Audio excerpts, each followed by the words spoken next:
Welcome to Financial Hub. In this video, I'm going to guide you on how to change language on Binance application. It is a very simple process.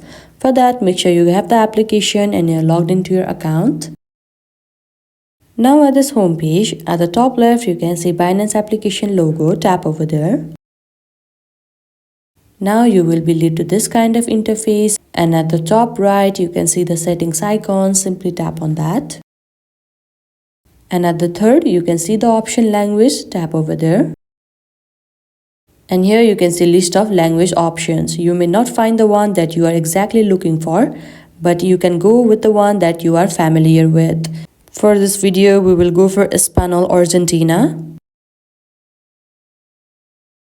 And now you can see that the language has been changed.